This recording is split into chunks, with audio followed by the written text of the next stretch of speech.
東加古川土山方面各駅に停車いたします。普通電車の米原駅は今しか同じホームの向かい側4番乗り場に停車中です。加古川線薬事行きは16時16分、ホーム変わりまして6番乗り場から発車いたします。次の加古川駅からドアは自動で開きます。ドアから手を離してお待ちください。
お願いいたします。現在、加古川東加古川駅間の踏切の遮断門が終わっているのが入っております。現在確認を行っております。しばらくお待ちください。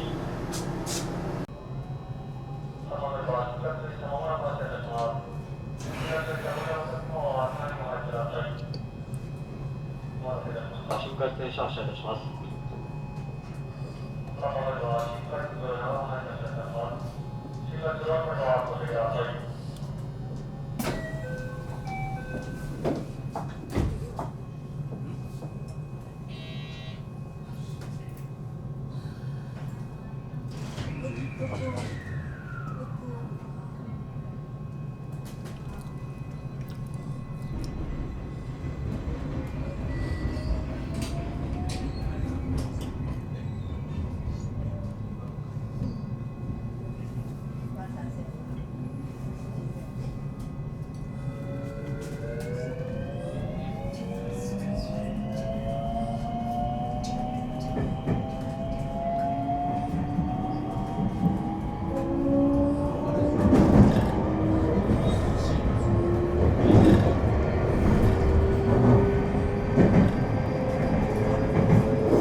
次は西明石です。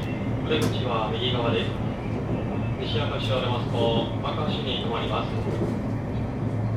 お客様に繰り返しご案内いたします。現在東加古川駅間右の遮断棒が降りているとの情報が入っております。どこの右にいて遮断棒が降りておりますか、はっきりと分かっておりません。そのため安全のためこの列車東加古川駅までは速度を落として運転いたします。この列車東加古川駅までは速度を落として運転いたします。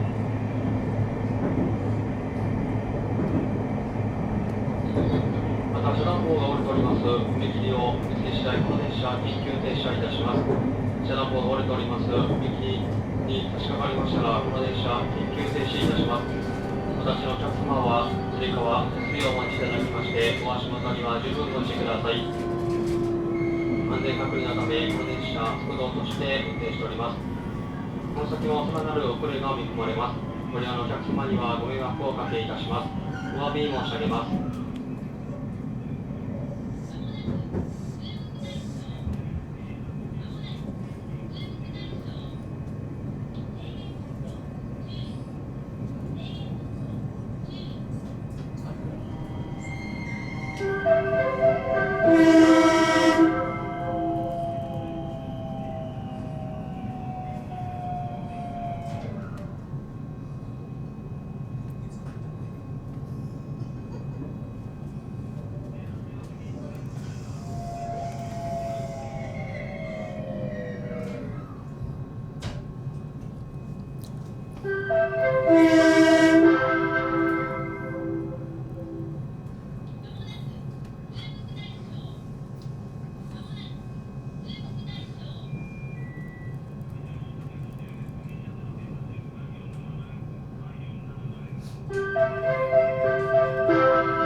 停車いたします。ご注意ください。停車いたします。電車動きます。ご注意ください。電車動きます。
にご案内いたします。加古川東加古川駅間踏切の遮断棒が降りておりましたが、現在安全の確認が取れました。加古川東加古川駅間踏切の遮断棒が降りておりましたが、現在は安全の確認が取れております。遮断棒はこの電車通常速度で運転するものです。ご利用のお客様にはご迷惑をおかけいたしました。お詫び申し上げます。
車はただいま約14分遅れで運転しております。